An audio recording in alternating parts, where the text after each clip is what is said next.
California, currently in San Francisco with John Peterson, who is a lifelong San Francisco resident and retired IBM executive. And we are here this morning with Del Seymour, mayor of Tenderloin here in San Francisco. And we just had a wonderful tour and learned some amazing facts. Thank you. It was really special. Yes. No, thank you for coming. Yeah, we didn't meet by accident. No. No, we didn't. So I want you to tell us about yourself. We've heard about the Tenderloin district and everything where you're the mayor, but tell us how you got here. That's important. I'm a Vietnam veteran, former firefighter, Los Angeles City, that wandered into the Tenderloin 35 years ago. I immediately thought they were shooting a movie because no real neighborhood could be like this. And I was looking for the cameras. So within 24 hours, I became heavily addicted to crack cocaine. The freeway I drove into, I was living under that freeway in 30 days. That 18-second hit of crack cocaine lasted me 18 years of struggling, going to jail, being shot, running dope cartels with people. It was a holy mess for 18 years. About how old were you at that time? Oh, this was, well, do the math. See, I'm 73, so I've been clean 11 years, so that was 63, so 35, whatever the rebalance is. Okay. Yeah, I was in my 30s, 40s. Yeah, okay. Were you homeless? Oh yeah, 18 years. Yeah. 18 years of homeless. Yeah. Wow. When you're heavily on crack, you don't pay rent. Yeah. Rent is not a priority. Rent is not even on the bucket. And housing wasn't a priority for you? No. I live wherever. Just the next hit. Yeah. Just the next Wow. hit. Just the next hit. That's You hard said part. it just perfect. You must know a little bit about this. I've just heard it, that's all. Okay, that's very true. Yeah, so people say they go to Vegas and did Vegas. I came to Tenderloin and I did to Tenderloin. Wow. A to Z. Good. A to Z. I was a pretty rough guy out there. So what wakes you up and changes your life? This is what people want to hear. Serving the homeless. Yeah, but no, I mean, Serving the how needy. did you get from crack cocaine and addicted to clean and serving the homeless? It's a two-word answer, Jesus Christ. Okay. I give him this. I work for him. I am him. Yeah. I do his work for him. Right. As But all who came to your tent and knocked on your tent? Well, it was a church called San Francisco Christian Center. Okay. Came to the park right across the street from here, and I love suits, and they offered me a brand new suit. And I said, what kind of, these Christians are crazy. They're giving out brand new suits in the worst neighborhood in the world. They must have some other stuff out there in the house.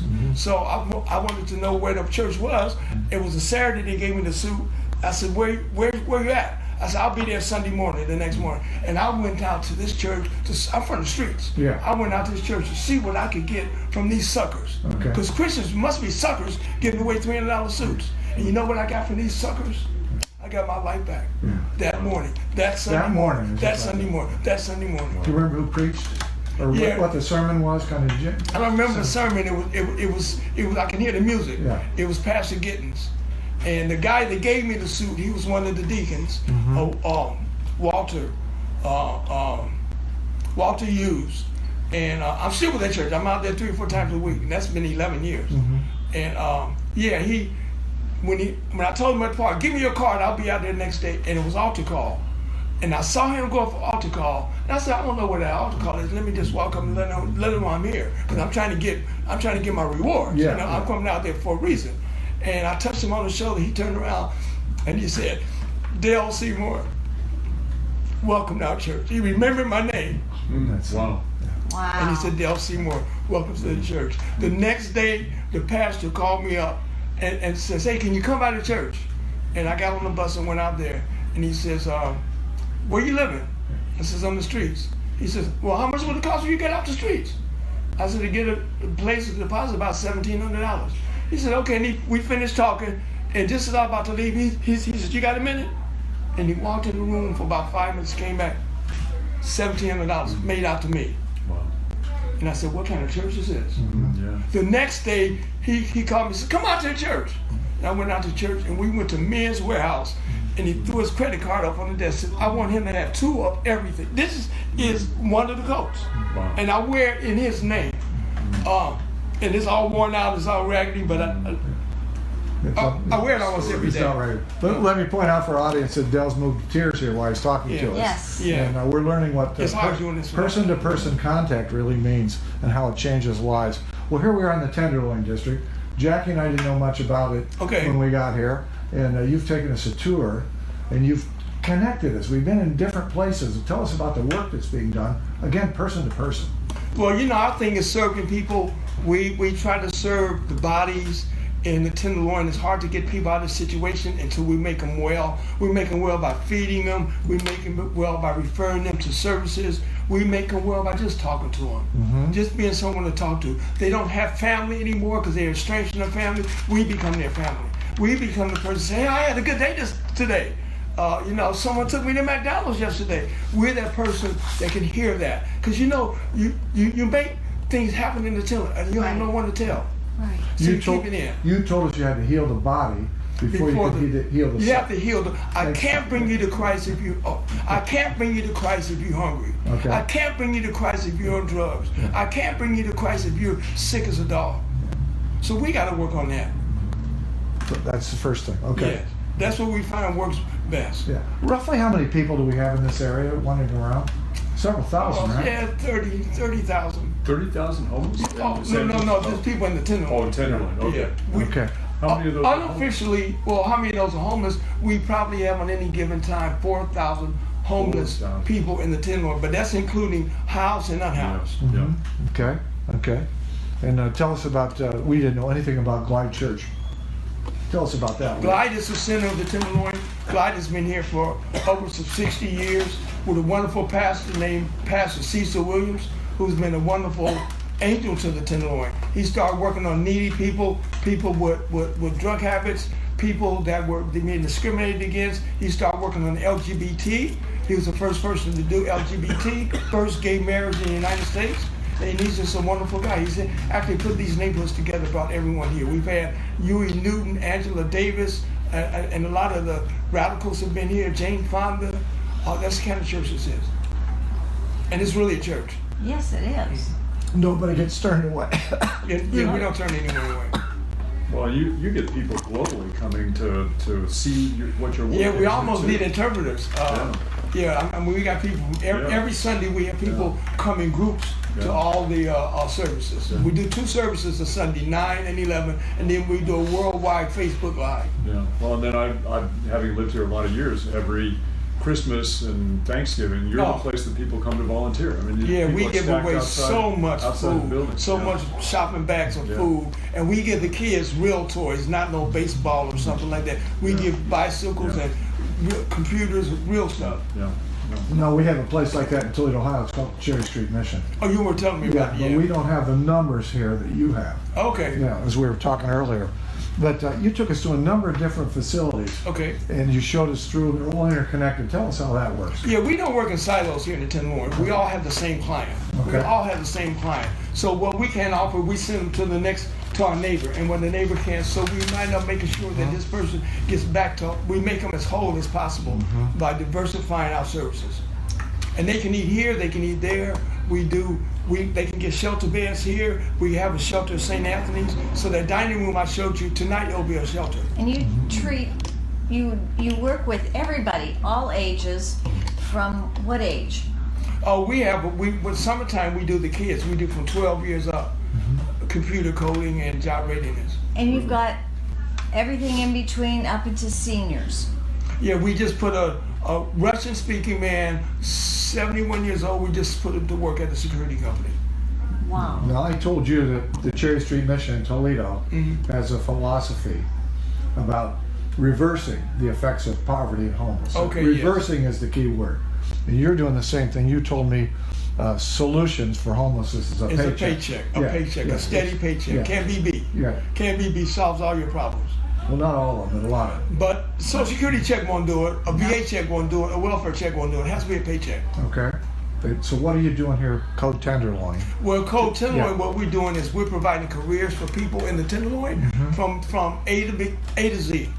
And what we do, we provide very enhanced digital training for folks who are in our shelters, our ex-offenders who are coming home, our veterans that are coming home, and our seniors. Well, we saw some of that training. In fact, we went in and spoke to one of those groups. Yes. Yeah. Called Code Tenderloin. Right. And code meaning teaching them how to use computers. Well, actually, the name Code Tenderloin has nothing to do with coding. Okay. Code Tenderloin means the Tenderloin is in code. We're coding. We're dying.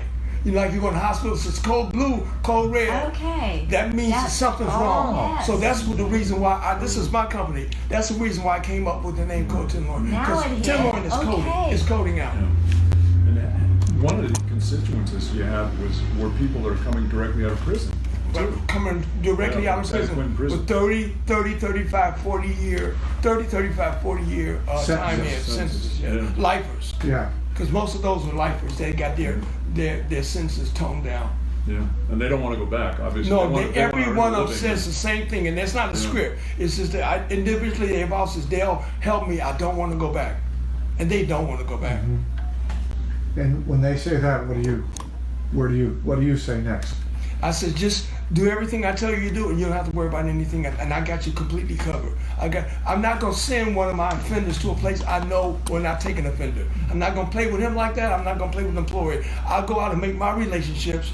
I've been doing it for 5 years now ahead of time, so I know that company will understand that person's background. And I simply sell it as the fact that when I look at that recruiter in the eye, I says, ma'am, you are not the same person you were seven years ago, so don't expect my guy to be the same person. He's not the same person he was when he had that gun in his pocket or whatever 7 years ago. A stupid move on a stupid night. So look at my guy for who he is right now. You've been interviewed him 3 times already. You must like it.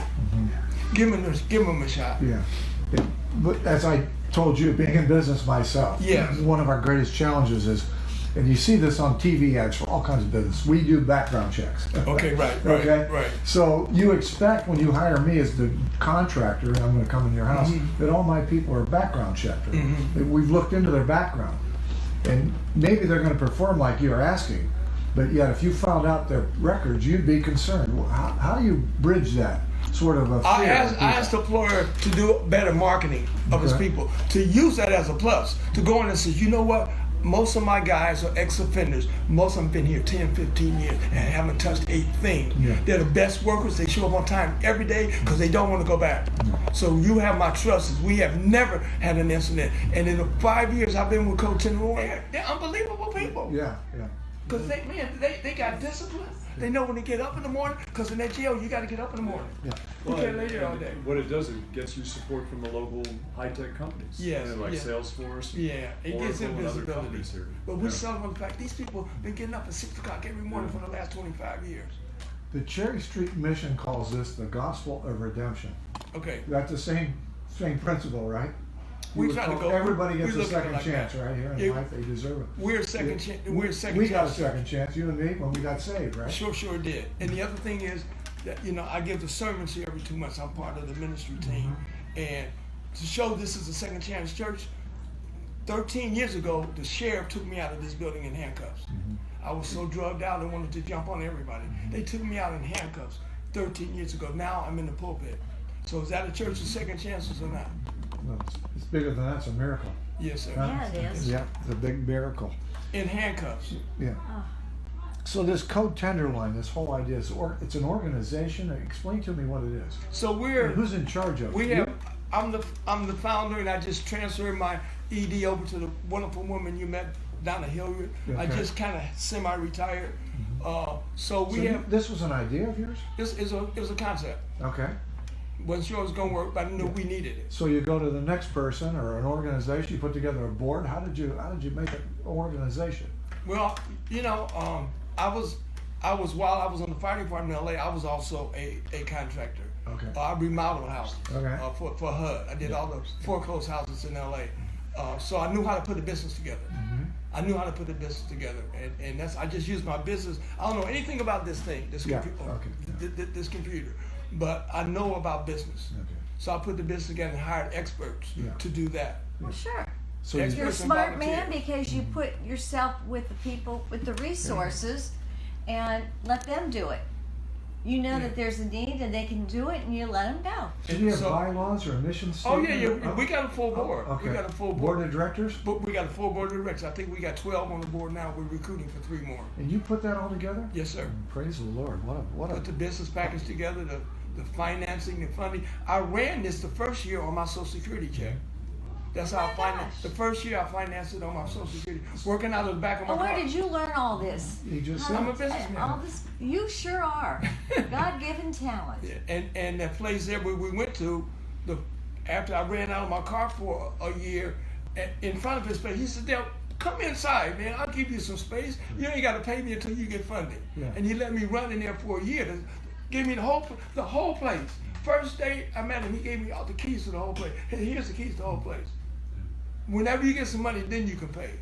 You know what just came to mind? Jesus feeding 5,000 people. Loaves and with fishes. Loaves and fishes. 3 fishes. Yeah. 5 And loaves he of bread. didn't miraculously multiply. He divided them. Yeah. That's what he did. He divided them so he could feed everyone. Using your resource. He was teaching us how to use resources. Right. How to make 500 fish out of one fish. Cut it up 500 pieces. And everybody can eat. Yeah. Okay, let's take a break. There's Rick and Jackie, Northwest Ohio's most trusted hosts, live this morning in San Francisco, California. The last show here on this 2-week tour. And we'd like everybody to sit tight here. We're going to have Dale Seymour here for another segment, and John Peterson for co-hosting us here in San Francisco, lifelong resident. It's Rick and Jackie, Northwest Ohio's most trusted hosts on 1370 WSPD, 929 FM. Joining us again today here on A Firm Foundation for Life with Rick and Jackie. We are coming again to you from San Francisco, the Tenderloin District, and we have Dale Seymour, who is the mayor of the Tenderloin District here in San Francisco, and we are being assisted with hosting duties by John Peterson, who's a lifelong San Francisco resident and a retired IBM executive. So thank you for joining us, and let's carry on. Tell our listeners what the Tenderloin District is. Can you expand on that? Tenderloin District is a district of about 16 square blocks that comprises downtown San Francisco. This is really the center of San Francisco here, in between our wonderful Union Square and our City Hall. Okay. And it's an area of about 200 SR hotels, which are single room hotels, rooming houses. We have a very, very vibrant street scene here. A lot of people, it's a 24-hour scene for them on the streets. Some are homeless and some are in the crazy behavior, but they're still citizens of San Francisco. So we have a very healthy theater district in the Tenderloin. That's what the Tenderloin is superimposed on the theater district. So right now we got about 14 theaters here. There's an energy here all of its own, isn't it? It's an energy, yes Yeah. it is, yes Yeah. it is. So you couldn't take these people and take them to somewhere else, out in a rural area or something. They wouldn't feel the same way. They wouldn't go. They wouldn't go. San Francisco attracts people from all around the country, all sorts of different people, a lot of young people. I mean, probably you saw a lot more young people that come to this location than down in Los Angeles. You know, last Saturday, Jack and I were down in Los Angeles. Mm-hmm. There was tents along the sidewalks for blocks that you couldn't even walk down the sidewalks. We didn't quite see that here, but we saw some people shooting up drugs here openly on the streets. We didn't see that down there. Well, not that they weren't, but we didn't see it. No, you won't see it in LA because you will go to jail. Okay. Up here you won't. Okay. I mean, they don't enforce. Is that a big problem? Is that Depends on who you're asking. Okay. Well, it's drawing those kind of people here, isn't it? For that reason. I would think so. I would think so. Now, generally, our stats says, I'm the homeless commissioner at City Hall. Yeah. I chair the homeless coordinating board for the mayor, and we have the stats, but the stats don't show that. Okay. The stats say that 85% of the people who are unhoused in San Francisco became housed while they were in San Francisco. Wow, that's a huge success. Yeah. Became housed. Well, that's nationwide. Every city can claim those stats. 85% of people. Right, because if you're homeless in LA, you know the routine, you know who the police are, you know where the dope is, you know where the free cookies are, you know all of that. You don't want to come to San Francisco and try to learn that all over and then get into the scene. You got to be accepted to be in these camps. What do you mean by accepted? You got to be accepted by other people in the camp. You can't just go open your tent next to everyone in the else. large camps. Yeah. That's part of it. You got to be accepted. Yeah. So once you get acceptance, they look out for you, you look out for them. If you get some dope, you split it with them. If you get some money, you split it with them, and that's kind of how it runs. Yeah. So you don't want to have to make that connect again. How does a person enter into that? That's what Jack. We come from a different world. So How do they get here to begin? Yeah, how do they get in in the beginning? Well, number one, we find out they getting here on a dollar bus. They got that crazy bus system nationwide that you can go anywhere for $6, $8, $9, $12. Okay. So that makes it mobility very easy. Wow. So I show up here, but how do I get in this encampment? How do I get taken in by the. Well, you may just walk down the street, hey man, what's going on? Hey man, until you finally got, hey, wait, what's going on with you? Yeah. Oh man, I just got here from Seattle, and you start talking, and Well, and you've got a very large gay community here too, and Very the large. population, a lot of the youth are gay that Yes. for some reason they've left their homes and they find they've that been put out of affinity their here. homes. You mentioned Right. they get thrown out by their parents. when they by show the their parents, identity, right. the parents say, you got to get out of here. Young kids under 25 that just Yeah. don't know where to go, and Yeah. that's a drawn attraction to San Francisco. You believe Anyway. those stories you hear from the kids. Say, no, my mom, when I told her I was gay, my mom, especially the girls, Yeah. especially the LGBT young ladies, they Right. don't know. No, they'll bring home one of their girlfriends, and the mama come in and says, "Oh, heck, you got to get out of here," you know. And it's you know, in the Anglo-Saxon tradition of the United States and the Catholicism, which is pretty rough on LGBT, you know. And that's why, you know, we had a large population of Irish and Italian who are mostly Catholics, and they really fought the LGBT for a very long time. So most of our police force was Irish Catholics, and they would go to mass in the morning before they come to work, and they just weren't good with that. Yeah. You know, because I'm a Catholic. I mean, I was a Catholic myself. I know that's not the teaching of the Bible or the Catechism. Well, and you were talking about homelessness not being an ethnic thing type of thing, because this homelessness in San Francisco really reflects the U.S. population. Yeah, sure Because does. you got, what you said, 30% white or homeless? 30% white, yeah. Yeah, it's not just a brown versus white type of situation. It affects everyone. We have a very few Asian. I was going to say there were several Asian that we saw, the senior Yeah, the senior group. population. But they weren't homeless.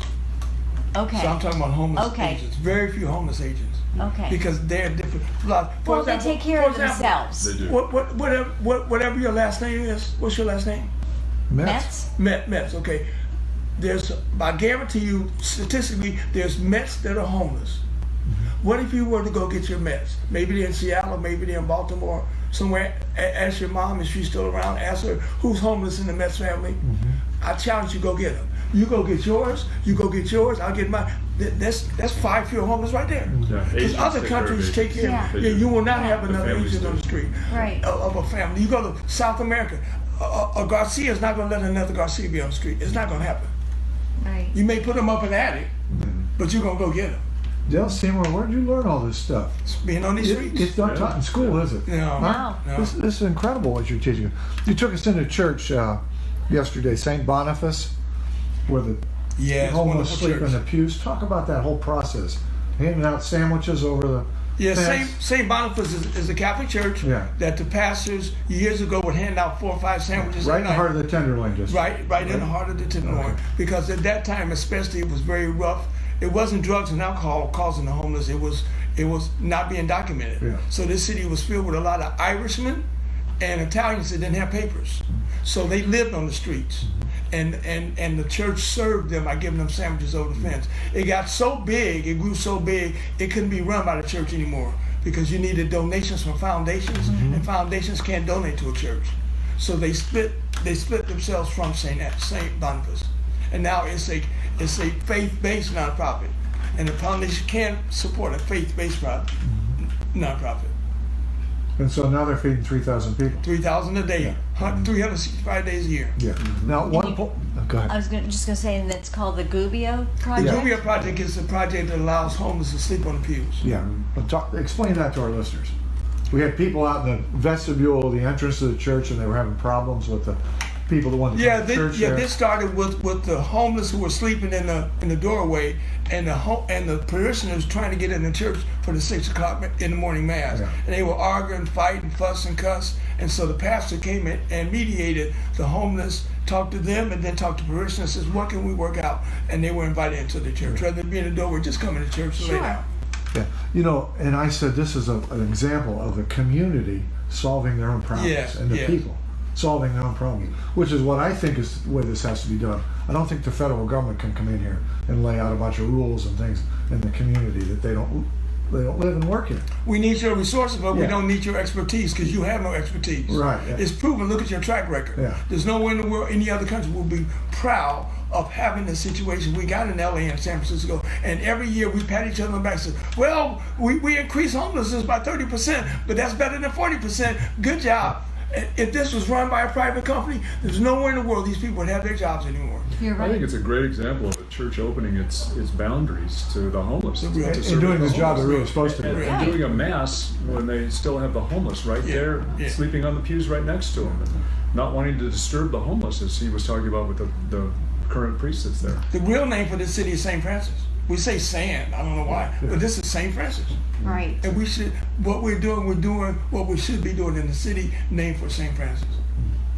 Now, one of the things I learned from you yesterday when we were touring was that the police can't move these homeless people unless there's a place for them to go. I didn't understand that concept. Talk about it. Yeah, well, this is a case in Utah by the ACLU and the United Nations. They have a department for homelessness. Sure. And they filed a suit against the police. I think it's Salt Lake. I'm almost sure it's Salt Lake. Against the police for moving people and not offering resources. So now that's become a federal statute.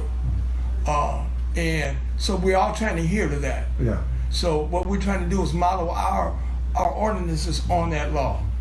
Are you the most optimistic person in San Francisco? No, not at all. No, because you see problems and then you see solutions. He's a visionary. Yeah, you're He's the not- visionary. Yeah. Yeah. Just to stay on this topic, because I think it's so interesting. So I think it's put the police in a situation, or the towns in a situation, where if they want to move a homeless encampment or a group of people that have tents, they have to then find a place for those people to move to before they can Which is legally where it move- should be move solved, them. right? Yeah, that's what exactly right. it So should the be community solved. has to step up and stand up and try to make that happen, which in California, I know our governor has really significant programs. Yes, one of he his does. major initiatives, Gavin Newsom. But it's is to really help started in the homeless. last year or so. I've seen this because I was studying this The for several momentum years ago. started in last year. It's an economic situation for San Francisco too, because I think the city was getting so many complaints from the convention bureau and from the companies that were coming here. They didn't want to bring their best customers to San Francisco and have them walking over little areas and seeing the drug use on the streets, and so we want to clean up the city. So it's part of that. Yesterday on the way here, Jackie and I stopped in San Jose to see the little tiny homes. cabins they call them. Okay. And they had their first grouping together, 40 of them. Okay. And it was in a warehouse district. Okay. And I looked around to see where these people that are living there, where they might walk to, like Walgreens Yeah. or Walmart. Or, I didn't see any of that around there. That to me would be a problem to move a group that are used to the vibrant, active energy of the streets here. And Not just that, it's services. You got to place the homeless where there are services. Yeah. You can't place the homeless out on 46th Avenue, and you know what I mean. Yeah. 46th Avenue with nowhere to go. Yeah. And that's when we start getting our complaints. Where people are just walking around because there's no St. Anthony's, there's no Glide, there's no welfare department, there's no Social Security department, there's no Goodwill. No county services No, so you got to have services near the people. or retail. Yeah. Well, they can get out and walk to. Yeah. Walgreens or like we said or whatever. That's why we have the concentration in Timber, because all of our services are here. Well, and I think for the rest of the city, they're forming these navigation centers. Navigation Can you centers, kind of describe what those are? Well, Navigation Center is just lipstick on a pig. It's a fancy shelter, but what we do, we offer wraparound services there. You're allowed to come in 24 hours a day, in and out, which is a little weird. And you're allowed to bring your dog. We call it PPP, Pets, Possession, and Partners. So you can bring your girl, your guy, your dog, and all your stuff, which is unique. And they have a lot of services. The services And a lot you're of referring services. to. We have a lot of And services security. on site. Yeah. Yeah, Jackie works for the Wood County Community and Aging where we live, and of course that's seniors. One of the things that we saw here yesterday on the tour was the fact took us into senior hotel. Okay, yes. And we don't have one of those Nope. in our county where you would put seniors near the senior center and that sort of thing. I see that as a big problem We for have us. done- we But done- you- we have but you've done dealt this. with it here. We have You dozens said of that. 200, I think. 200. Well, 200 just Yeah. SRs for all different populations. Yeah, that's amazing. But we got several dozen for seniors. Yeah. For seniors. And we have our seniors scattered all over our community. It's hard to get services to Yeah, them. We yeah. got to deliver things all over. No, all of our senior buildings are self-contained. I'm just complimenting it. That's a big plus. And the other thing about seniors, look out for each other. Sure. You know, 70-year-old woman's gonna look out for the 75-year-old man next door. That's just automatic. And again, you've got security at the front door. Yes, You've got security, food being right. delivered to the facility. You've got nursing type of care facility there. So they've got more than a typical shelter. And the staff of those buildings know when a person is having medical Right. problems. You know, if you come Yeah, in and sure. 2 days in a row and you're smelling pretty bad, someone's gonna say, let's go upstairs and talk. What do you need? You need us to get you a better shower. You need to be on your meds. You probably are not on your meds. And because a lot of older people, Yeah. we don't tend to want to take our meds every day. We just ain't working and not taking. Or I don't have the money to. Or don't have the money. Yeah. And most of these are nonprofits that are running All of these are facilities. nonprofits, yeah. And funded by the government in most cases. By the Mostly federal funded by the through government, HUD. yes. Yeah. It looks to me, and I'd like you to finish with this idea, that the successful housing for people, there seems to be a security element to it. The doors are monitored, everybody just can't walk in and out. Yeah, that's supported housing. Okay. People can't steal or go in and rob That the place. keeps everyone comfortable. Okay. We know who's in the building. Yeah. We know exactly who's in the building. You could come in, you sign in, you got to leave by 10 o'clock unless you got a pass. So that keeps it. I mean, we have people with some difficulties. We have weak people. We got older people. We got sick people, and they can be preyed on like anywhere. Yeah. So this stops that. It makes it comfortable. Yeah. There's a cost to that, though. Somebody's got to pay that person there 24 hours a day. Well, but we know we got an organized building. We know we got a calm building. Yeah. It has to be. So that pays benefits, so you don't have the trouble to deal with. You've got a calm building. Right. And you got people safe and comfortable. Yeah. That's a good idea. And there's no price for that. Yeah. Yeah. It's not. Well, as I mentioned when we started, this was a miracle making contact with you. Well, I enjoyed I can't thank you enough. I enjoyed our Yeah, walks. yeah, and that's what it is, people getting together, sharing ideas, and learning from each other. Well, thank you for coming to Dale the Seymour, the mayor of Tenderloin, San Francisco, California. And John, you're going to be with us for a couple more segments, All so right. you're not going to Look run forward away. to it. It's Rick and Jackie, Northwest Ohio's most trusted hosts, every Saturday here on 1370 WSPD and 92.9 FM. I like that voice. And welcome back to Farm Foundation for Life with Rick and Jackie. Hope